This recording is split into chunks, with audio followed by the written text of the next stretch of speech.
Hello everyone, welcome to another video, and today it's a bit of a recommendations video.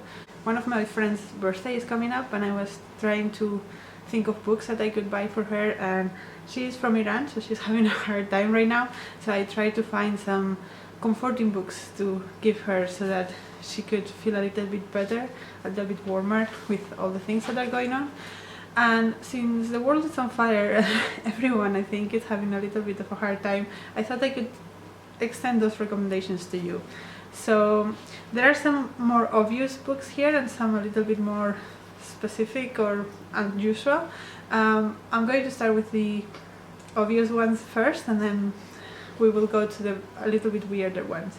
So the first one I have here is The Little Prince by Antoine Saint Exupery. I have Spanish special edition, anniversary edition, because my mom and I share a love for The Little Prince, and she bought this for me for my graduation actually, and it has some of like the original illustrations and stuff, but basically this is about a boy that lives in this planet, this very small planet, and he travels around the universe visiting different quirky planets.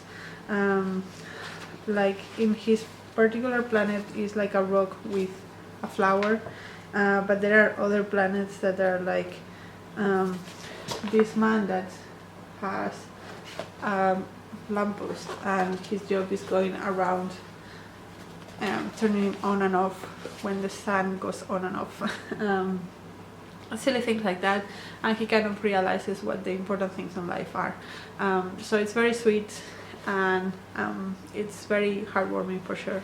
I think Antoine Saint Exupery in general is a quite warm author. The next one I have to recommend, I think it's also quite popular here, but it's Becky Chambers, in particular The Long Way to Small Angry Planet and The Galaxy and the Ground Within. Those were my two favorites of her. She just writes very inclusive, considerate, empathic books about space, and I think it's they are books that engage you, but also that you leave them with a warm feeling inside. So I think they are quite appropriate for the time we're living in, to give us hope that people can be nice. And on that same vein, I think two authors or two books that I would recommend are The Housekeeper and the Professor by Yoko Ogawa, which is about these mathematics professors that he's losing his memory, so he only has about 90 minutes memory, and afterward there's that like resets, so he has post-its everywhere to try to remember things, and he never is able to keep a housekeeper, and then this woman comes in, she has a young boy, she's a single mom, and the boy and the professor kind of connect, and like a very lovely relationship happens between the three of them, and yeah, again, it's a very heartwarming one, so I would recommend for right now. And then the other one is more of an author, like Frederick Backman, A Man Called Uwe, Anxious People. Those kind of books are also very lovely and empathic and engaging. They feel to me a little bit less deep than some of the other ones, like the messages are very on the nose, but still you feel them, like you leave them with a feeling of warmth, so I think they deserve a place in this list. Another series that has that nostalgic feeling, which without needing to be nostalgic, is Nevermoor by Jessica Townsend.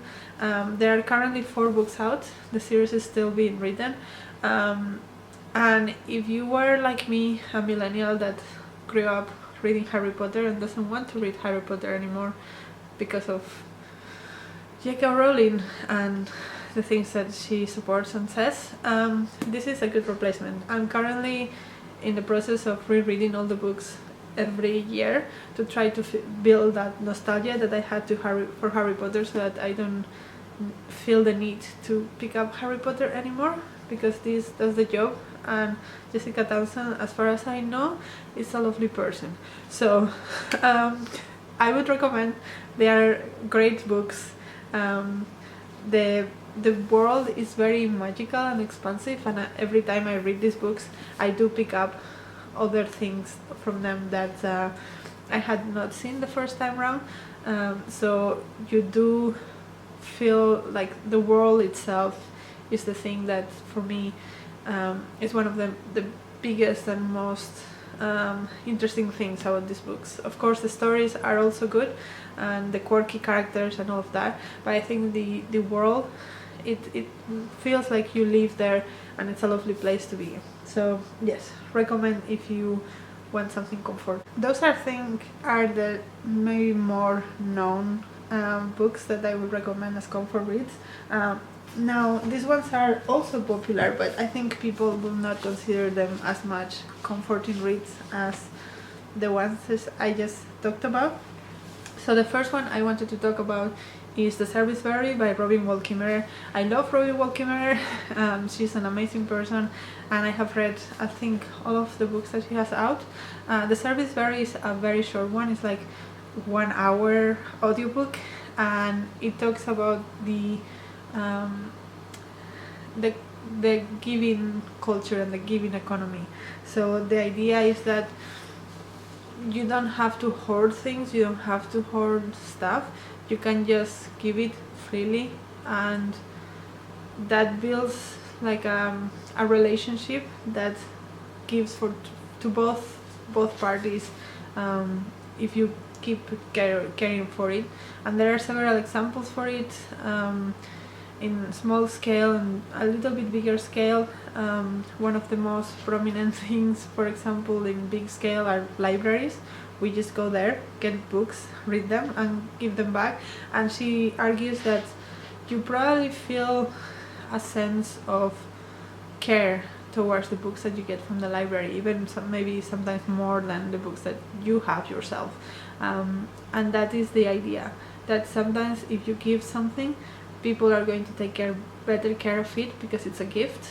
If you pay €1 for a book, you don't really care that much about the book, but if someone gives it to you or you get it from the library, you're much more likely to take care of it. And that expands to other things as well.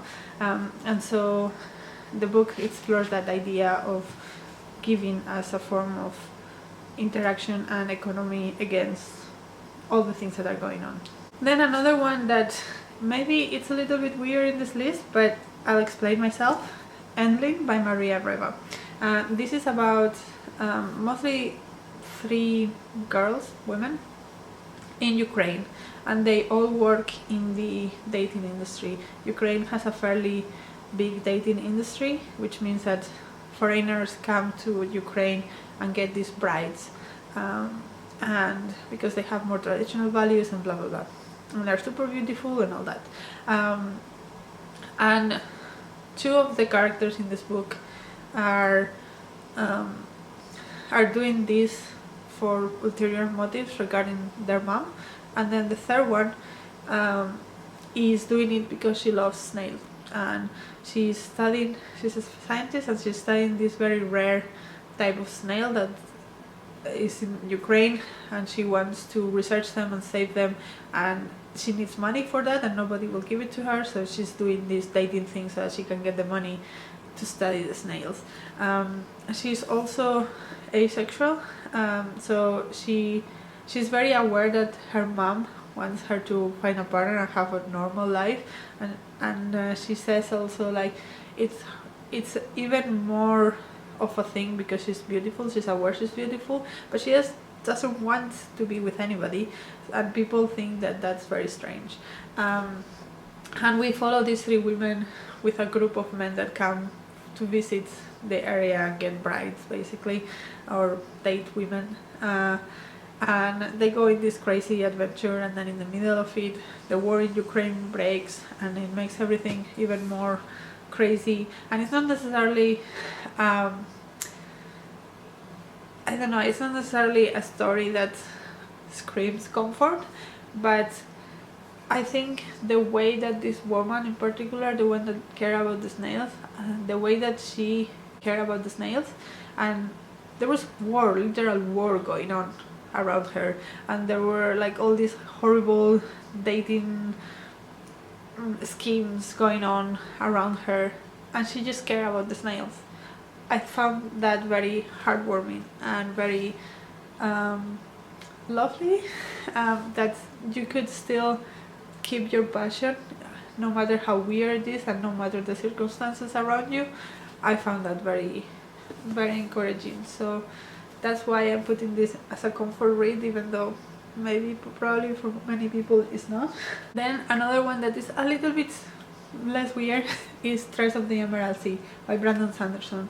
And this is about a girl that lives in this tiny island, and at some point she falls in love with this boy, and they want to be together, but then the boy's father wants to marry him off with someone else, so he disappears one day, and she goes into this crazy trip to try to find him and spend the rest of her life with him. I found the writing of this very whimsical and very almost like a children's story, and I think that's what's comforting about this, is that the story reminds me of things that I would have read in my childhood, and I also like that she's like the heroine that goes looking for the man, and she's very matter of fact. She doesn't know much about the world, but she just takes everything as face value, and she doesn't have preconceptions of what she can and cannot do, which is very refreshing, and I think that's why it's also very comforting, because there is no boundaries to the possibilities. And yes, I would recommend. The next one I want to recommend is one that is super popular right now, and maybe you don't think about it as a comfort read, but I think there is something about it that it's comforting, and it's Project Hail Mary by Weir. This follows a scientist that is teaching at school because he kind of failed on his science projects, and at some point the world is going through something that is threatening life on Earth, and he has some studies in the past that could help for this search, so he is sent to space to try to fix it. And in space he meets something, and they form, like, there is a very warm relationship and a lot of like collaboration and like symbiosis in a way that it's maybe not super common to see, and it's also very geeky science, which I like, and I think that all of that together makes this book comforting. Like, seeing that people can work together to solve a problem is very comforting. Then another one that I think not many people have heard about, but I think it's hilarious and therefore comforting, is In the Next Room by Sarah Ruhr. This is a play about the invention of vibrators. So we have a doctor that works with women, curing hysteria in women, and the way that his theory is that that's because there is like this sexual power like hidden in them, and that's why they feeling so unfulfilled and so bad. And so his solution is vibrators, and he says that's also sometimes works for men. Certain men that are not feeling the best, they can also use the vibrators and feel better. And it's just very hilarious. The whole thing is hilarious, and the way that the women talk to each other about these vibrators it's just like makes me laugh in a very warm, non-threatening way, and I think that's why I find that kind of comforting as well. Nothing super heavy, but still has something to put your teeth in that makes you feel better at the end. And then the last book that I wanted to talk about is also one that at first you're going to be like, what? The Story of a Heart by Rachel Clarke. So this is about mostly heart transplants, transplant medicine and history in general. I told you this doesn't sound very comforting at first, and it focuses especially on one heart that went from this girl. She was, I think, 9 years old, that died in a car accident, and they could take her heart and put it in a boy that had been sick for a really long time. And that's terrible. And this book, I cried the whole way through pretty much, but I think the part that I find comforting is that everyone that we meet in this book and that is involved, both the family that lost this child, the family that received the heart, the medical professionals in between, they're so full of empathy and love that despite all the bad circumstances that happen in this story of this heart, which is a real story, there is so much empathy and so much love all throughout that's why I think it's comforting. It's comforting in a, we still can keep believing in humanity because there are people like this that do these amazing things, that even though they're grieving and suffering and the loss of a child is horrible, they had the generosity to decide we can still, with this horrible thing that happened to us, we can still save a life, and that's what we're going to do. And that generosity and that empathy is why I think this book will at the end bring you a lot of comfort after all the tears. Those are all the books that I want to recommend as things that might be comforting in these crazy times. I hope you are safe, I hope you're okay, and until next video, bye!